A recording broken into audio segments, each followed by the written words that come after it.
Reka nkushimire cyane kandi nkwifurize kugira ibihe byiza. Ni Express Online TV, ni wa mwanya tubagezaho amakuru mu rurimi rw'ikinyarwanda. Ni amakuru yizewe kandi yihuse. Kuno munsi ntago turenga hano mu gihugu cy'u Rwanda, aho tubabwira ko ikoreshwa ry'inote zishaje mu Rwanda rigiye gushyirwaho iherezo. Ni inkuru tuza kurebera hamwe, ni izihe note n'ahe mafaranga agiye gushyirwaho iherezo, kuva ryari kugeza ryari, wowe ukiyafite urasabwa gukora iki muri icyo gihe. Nibyo tugiye kuza turambura, ntujye kure kandi nkubwira ngo rwose nkorera subscribe. Ndagushimiye cyane, reka nze tuyarambure.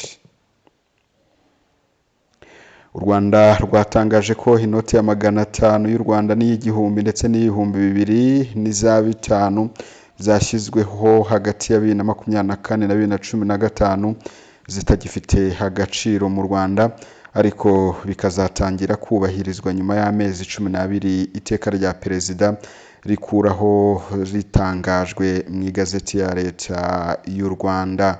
Iteka rya perezida nomero 011/01 ryo ku itariki 27 Gashyantare 2026 rikuraho inote za 500 y'igihumbi n'inoti ya 2 ndetse n'iza 5.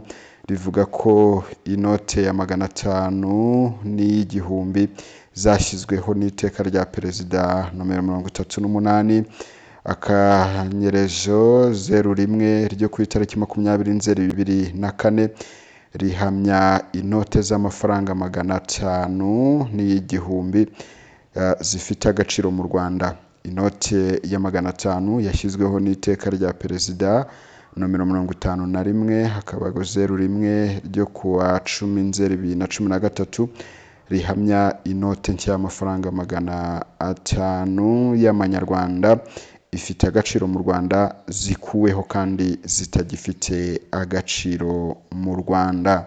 Izi noti zakuweho ni y'igihumbi yashyizweho n'iteka rya perezida ryo ku itariki 15 Ukwakira 2015, n'inoti ya 2 yashyizweho n'iteka rya perezida ryo ku itariki 31 Ukuboza 2007.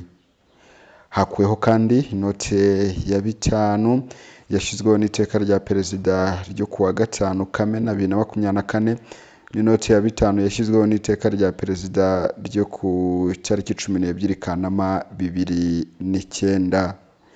Ingingo ya 4 y'iri teka igira iti: iri teka ritangira gukurikizwa hashize amezi 12 ritangajwe mu igazeti ya leta ya Repubulika y'u Rwanda. Inote nshya ya 500 n'igihumbi zikoreshwa mu Rwanda zashyizweho n'iteka rya perezida wa Repubulika ryasohotse ku tariki 2 Nyakanga 2019.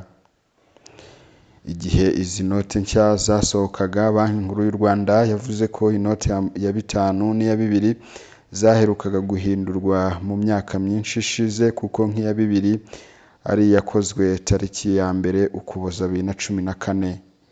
Beneri icyo gihe yagize iti: icyatumye Banki Nkuru y'u Rwanda duhindura imiterere y'amafaranga dufite, twaherukaga guhindura inote ya 5 n'iya 2 mu myaka 10 ishize. Byari bikenewe ko twongeramo ikoranabuhanga rigezweho kugira ngo twongere umutekano w'inote. Beneri kandi yahisemo kuvugurura urupapuro rukorwamo izi note kugira ngo rurusheho kuramba. Nabyo yabivuze muri aya magambo: twashatse gushyiramo ibintu bijyanye n'ahantu u Rwanda rugeze ndetse n'ahantu u Rwanda rurimo kujya, kugira ngo tugaragaze ko ubukungu bw'u Rwanda bwifashe, ariko n'amafaranga y'u Rwanda ameze neza. Ndagushimiye cyane wowe twabanye, ngiyi inkuru yari tugezeho.